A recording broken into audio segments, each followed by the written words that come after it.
औज़ुबिल्लाहिमिनश्शैतानिर्रजीम बिस्मिल्लाहिर्रहमानिर्रहीम। नाज़रीन, दुनिया में बहुत सी कौमों और रियासतों के अरूज व ज़वाल की दास्तानें आम हैं। मैं साजिद भट्टी और आप देख रहे हैं हमारी सीरीज़ दास्तान। आज हम आपके लिए लेकर आ रहे हैं बर्रे सगीर की एक नामवर रियासत मराठा या मरहट्टा रियासत की तारीख़ और तारफ़ पर मबनी एक दिलचस्प और मालूमाती वीडियो। अगर ये वीडियो आपको पसंद आ रही है तो इसको लाइक कीजिए, शेयर कीजिए और मज़ीद मालूमाती वीडियोज़ हासिल करने के लिए चैनल को सब्सक्राइब कर लीजिए और बेल आइकन को दबाइए। नाज़रीन, मराठा दरअसल एक जंगजू ग्रुप है जिसका ताल्लुक़ राजपूत सिलसिला से है। मराठा मगरबी भारत के इलाके डेक्कन मौजूदा महाराष्ट्र में आबाद हैं।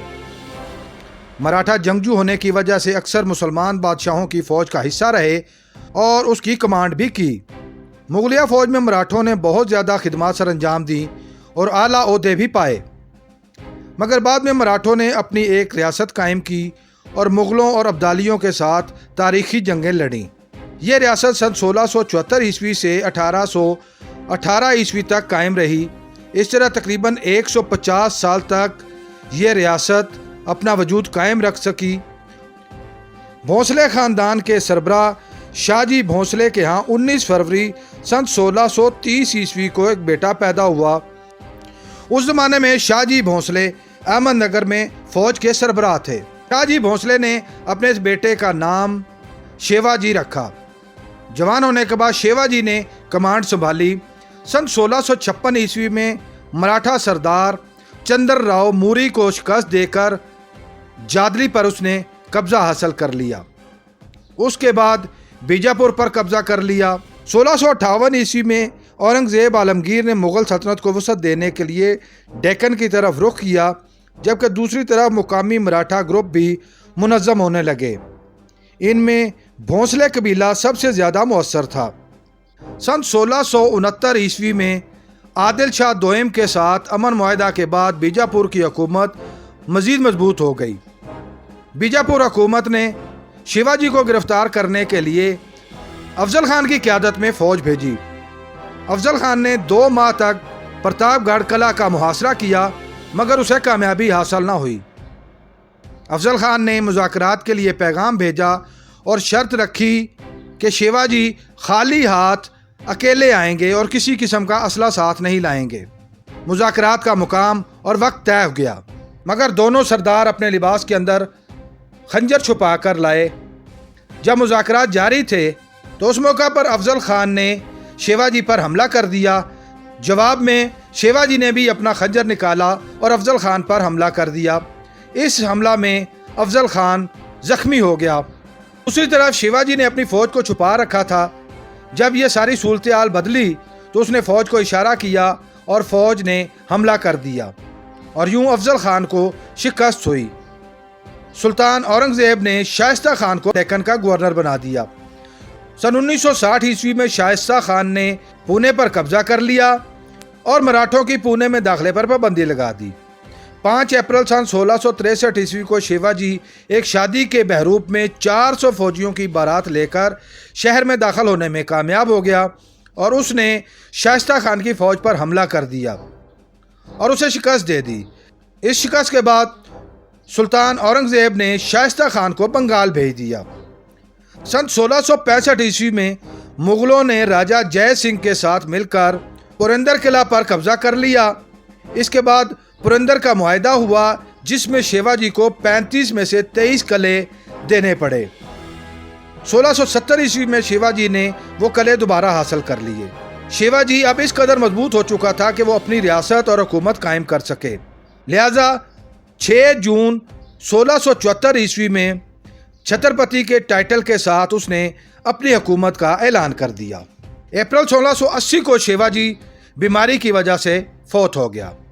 शिवाजी राव ने अपने हुकूमती नज़्म व नस्क को चलाने के लिए एक नया निज़ाम मुतारफ़ करवाया, जिसके तहत एक काउंसिल ऑफ मिनिस्टर्स यानी कैबिनेट, उनके नीचे पेशवा यानी हेड ऑफ काउंसिल और वज़ीर आज़म, उसके बाद मिलिट्री कमांडर यानी सेनापति और दीगर ओहदे बनाए। उसके अलावा उसने फ़ौज को भी 2 हिस्सों में तकसीम कर दिया। एक फ़ौज जो सरकारी फ़ौज थी, जिसका तमाम तर नज़्म व नस्क सरकार के ज़िम्मे था, जबकि दूसरी प्राइवेट फ़ौज जिसको मुकामी कबायली सरदार चलाते थे।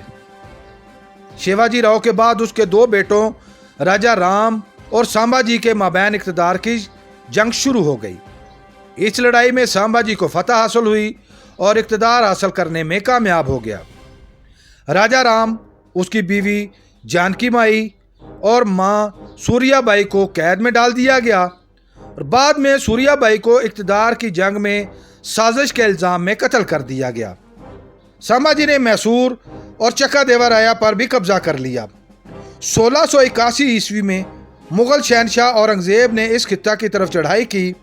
संभाजी ने उसके खिलाफ मज़ामत की। 1689 ईस्वी में संभाजी ने मुग़ल इलाकों पर हमला किया और 1 फरवरी को मुग़ल फ़ौज के हाथों गिरफ्तार हुआ। मुग़ल फ़ौज उसे बहादुरगढ़ ले गई, जहाँ उसे बाद में कत्ल कर दिया गया।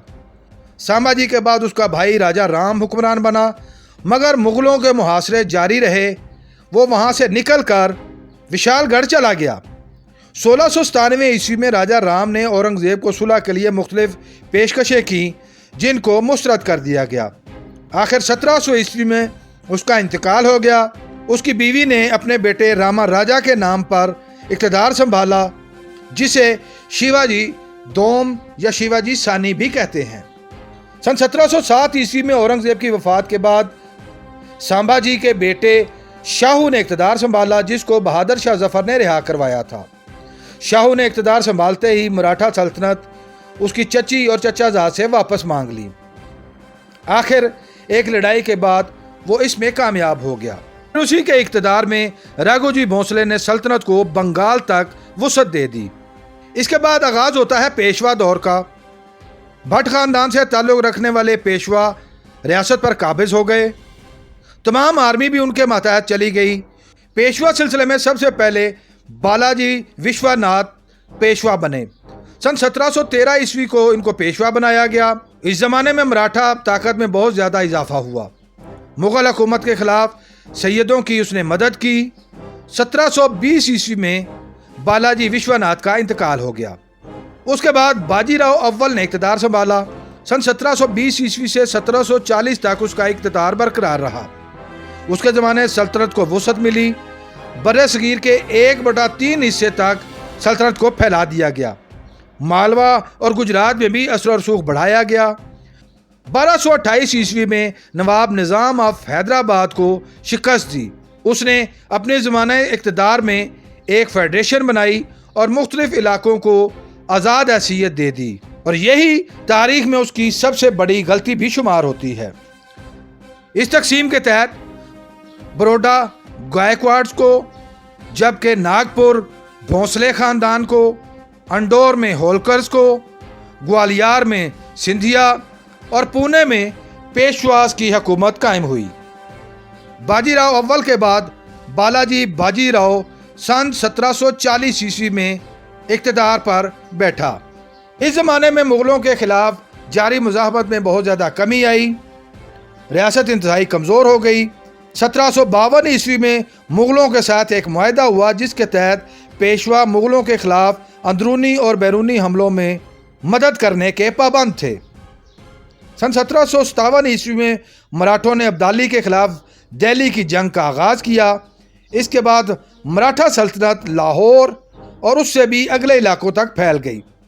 सन 1758 ईस्वी में अटक की जंग के बाद मराठों ने पेशावर पर कब्जा कर लिया। 1761 ईस्वी के आगाज़ में मराठों ने दिल्ली पर हमला कर दिया और लाल किला में बहुत ज़्यादा लूट मार की। दिल्ली पर मराठों का यह हमला उनकी बहुत बड़ी गलती साबित हुआ, जो बाद में इस रियासत के खात्मे का सबब बना। दिल्ली पर हमले के बाद अहमद शाह अब्दाली इस बात को भांप चुका था कि मराठे अब उसकी हुकूमत के लिए खतरा बन चुके हैं। आखिरकार 14 जनवरी सन 1761 को पानीपत की तीसरी और फैसला कुन जंग का आगाज़ हुआ। इस जंग में तमाम मराठा सरदार मुतहिद थे, जबकि दूसरी तरफ औध के नवाब शुजाउद्दौला ने अब्दाली का साथ दिया और रोहिला सल्तनत के साथ साथ बलोच सरदार मीर नूरी नसीर ने भी अपनी फ़ौज के साथ अहमद शाह अब्दाली का साथ दिया। इस जंग में मराठा फ़ौज की क़यादत सदाशिव राव कर रहे थे। जब अब्दाली का पलड़ा भारी हो गया तो सदाशिव राव ने हाथी से नीचे उतरा और आगे बढ़कर खुद जंग की कमांड संभाली। इसी जंग में अब्दाली फौजियों की एक बड़ी तादाद को कैदी बना लिया गया था। जब सदाशिव राव हाथी से नीचे उतरा तो उन कैदियों ने किसी तरह अपनी रस्सियां खुलवा लीं और उन्होंने मराठा फौज पर अंदर से ही हमला कर दिया।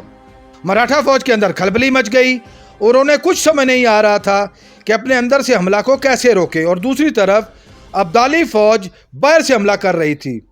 इस जंग में सदाशिव राव मारा गया और इस तरह बिल आखिर अहमद शाह अब्दाली ये जंग जीतने में कामयाब हो गया। इस जंग में मराठों की बहुत बड़ी तादाद कत्ल हो गई, जबकि हज़ारों की तादाद में फौजियों को गिरफ्तार कर लिया गया। उनमें से बड़ी तादाद में मराठों को गिरफ्तार करके बलोच अपने साथ बलोचिस्तान ले आए और उन्हें वहीं आबाद किया। आज भी बलोचिस्तान में एक कबीला बुगटी मराठा के नाम से आबाद है। इस जंग की शिकस्त के बारे में सुनकर बालाजी बाजीराव का इंतकाल हो गया। पानीपत की तीसरी लड़ाई के बाद कन्फेडरेसी की तमाम रियासतों में बाहमी लड़ाइयाँ शुरू हो गईं, जिससे रियासत इंतहाई कमज़ोर होती चली गई। दूसरी तरफ ईस्ट इंडिया कंपनी भी पलासी और बक्सर के फतह के बाद पुणे की तरफ बढ़ रही थी। पुणे में खाना जंगी का आगाज़ हो गया और ईस्ट इंडिया कंपनी और मराठों के दरमियान भी लड़ाइयों के सिलसिले का आगाज़ हुआ। सन 1775 ईस्वी में पहली एंग्लो मराठा जंग, जिसमें मराठों को फतह हासिल हुई और सेलबाई मुआहदा के तहत 20 साल तक अमन मुआहदा हो गया। 1785 में टीपू सुल्तान के साथ मराठों के इख्तलाफात हो गए, जिसकी वजह से मैसूर की जंग हुई, जो कि गजिंदरगढ़ के मुआहदे पर इख्तिताम पजीर हुई। उसके बाद सन 1802 ईस्वी में बाजीराव दोम ने पेशवा का मनसब संभाला। ईस्ट इंडिया कंपनी के साथ बिसाइन का मुआहदा किया गया। इस मुआहदे के तहत पेशवा के तमाम इख्तियारात सलब कर लिए गए। सन 1803 ईस्वी में दूसरी एंग्लो मराठा जंग हुई, जिसमें अंग्रेज सरकार ने सिंधिया और भोसले को अलग कर दिया और उनसे अलग अलग मुआहदे करके पूरी रियासत को तकसीम कर दिया। तीसरी एंग्लो मराठा वार सन 1817 ईस्वी से 18 ईस्वी तक तीसरी एंग्लो मराठा वार हुई, जिसमें बाजीराव दोम ने हथियार फेंक दिए और इस तरह मराठा सल्तनत अंग्रेज सरकार के ज़ेरे तसल्लुत चली गई और 150 साला मराठा सल्तनत के इक़्तिदार का सूरज ग़रूब हो गया। नाज़रीन, उम्मीद है आपको हमारी ये कावश पसंद आई होगी। बहुत जल्द एक मालूमाती वीडियो लेकर आपके सामने हाजिर होंगे। अगर आप इस वीडियो के बारे में कोई राय देना चाहें तो कमेंट बॉक्स का इस्तेमाल करें।